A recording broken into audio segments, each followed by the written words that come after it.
Salmo de número 8, nós temos que fazer uma análise anterior dele para entendermos o seu contexto, entendermos algumas coisas anteriores. Primeiro, na parte introdutória, naquele que é o cabeçalho do Salmo, a minha Bíblia diz o seguinte: Deus é glorificado nas suas obras e na sua bondade para com o homem. Esse é o título. Depois tem uma outra informação: Salmo de Davi para o cantor Mor sobre Gitite. Sobre Gitite. Você tem que entender isso, o que é Gitite, para você entender a lógica desse salmo. Vamos lá. A palavra Gitite vai fazer referência a uma cidade filisteia, que é a cidade de Gati.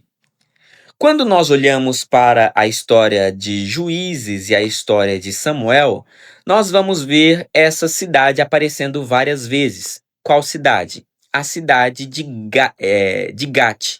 Essa cidade de Gate era uma cidade filisteia que durante muito tempo ela não foi conquistada.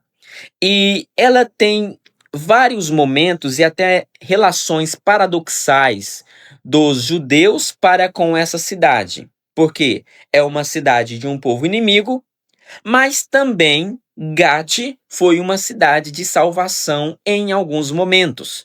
Pontos negativos da cidade de Gate. É da onde vem o grande inimigo Golias. Golias era da cidade de Gate. Na cidade de Gate tinha gigantes e nessa cidade de Gate haviam pessoas poderosas que estavam ali. Tem pontos positivos nessa cidade? Tem também. Qual? Por vários momentos, quando Davi estava fugindo de Saul, essa cidade de Gate foi uma cidade que deu abrigo para Davi. Ou seja, Davi se escondeu na cidade de Gate. Davi se escondeu dos inimigos dentro do povo judeu, no caso ali o próprio Saul. Então é uma visão paradoxal que nós encontramos dentro dessa cidade. E provavelmente, quando Davi esteve nessa cidade, ele aprendeu parte da cultura, parte da forma das pessoas viverem naquela cidade, que ele trouxe também para dentro da comunidade judaica, principalmente em relação à música, porque o tom da música, o estilo musical presente em Gati, ele era bem diferente das outras músicas conhecidas em outras regiões, porque era uma música que trazia felicidade, alegria, danças. E no Salmo de número 8 é um salmo que traz esse tom alegre presente na forma cultural que existia outrora na cidade de Gate. Nós encontramos alguns salmos que têm esse mesmo estilo musical. Vamos lá então para o começo aqui, versículo 1 do Salmo de número 8 diz o seguinte: O Senhor nosso Deus, quão admirável é o teu nome em toda a terra, pois pusestes a tua glória sobre os céus. Da boca das crianças e dos que mamam, tu suscitastes força por causa dos teus adversários para fazer escalar o inimigo vingativo.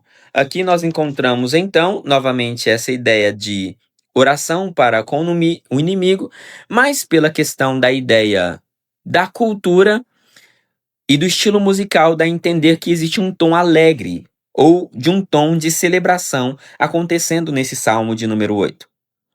E aí ele vai dizer no verso de número 3: Quando vejo os teus céus, obra dos teus dedos, a lua e as estrelas que preparastes, que é o homem mortal para que te lembre deles, e o filho do homem para que o visites, nós encontramos aqui Davi falando sobre a obra da criação promovida pelas mãos de Deus. Ou seja, Deus é um Deus criador, e esse Deus que fez todas as coisas, criou todas as coisas, tem poder também para realizar uma grande obra na nossa vida e realizar os seus milagres. Então eu tenho que olhar para este mundo, não um olhar de que eu sou soberano e poderoso, mas devo olhar com o olhar de que eu sou criatura deste Deus que é o Criador.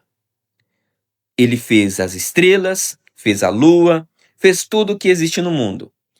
Lembra de Jó, quando Deus, conversando com Jó, perguntou para Jó onde Jó estava quando ele fez todas as coisas? Uma das coisas que Deus pergunta para Jó é exatamente isso. Onde é que você estava quando eu criei os céus, quando eu criei a terra, quando eu criei o universo, quando eu criei todas as coisas? Davi está dizendo, Senhor, tu não precisa me perguntar isso, porque eu sei que eu não era nada enquanto tu já criaste todas essas coisas e o Senhor tem o controle de tudo. Esse salmo, irmãos, eu acho muito bonito por quê? Porque Davi fala diretamente para com Deus. É uma oração como se fosse uma oração, uma das mais íntimas que nós encontramos dentro da Bíblia Sagrada, aonde Davi reconhece toda a grandeza de Deus e todo o poder de Deus. Verso 5: Contudo, pouco menor o fizestes do que os anjos, e de glória e de honra o coroastes. O que Davi está clamando aqui, dizendo que o Senhor fez um pouco menor? Contudo, pouco menor o fizeste do que os anjos, e de glória e de honra o coroastes. Quem é este? Meio que o verso de número 5 fica como se fosse uma dúvida. De quem de fato Davi está falando aqui? Dele mesmo? Dos anjos? Da obra da criação? Muitos teólogos dizem que esse Salmo de número 5 fala sobre a criação, ainda a continuação do Salmo de número 3 e 4, porque a Bíblia fala que a criação e os seres humanos são a coroa desta sua criação. Verso 6: Fazes com que ele tenha domínio sobre as obras das tuas mãos, tudo pusestes debaixo dos teus pés. Todas as ovelhas e bois, assim como os animais do campo, as aves dos céus e dos peixes do mar, e tudo o que passa pelas veredas dos mares. Ó Senhor, Senhor nosso, quão admirável é o teu nome sobre toda a terra. E aí Davi vai finalizar clamando e adorando e dizendo que o Senhor é exaltado e poderoso e acima de todas as coisas. Que nós possamos também ter essa mesma visão para com Deus, olhar para Deus e dizer, Senhor, tu criaste todas as coisas e tu tens todas as coisas ainda no teu controle. A criação, todas essas coisas estão nas suas mãos e ninguém pode contender com o Senhor, ninguém pode colocar o Senhor à prova.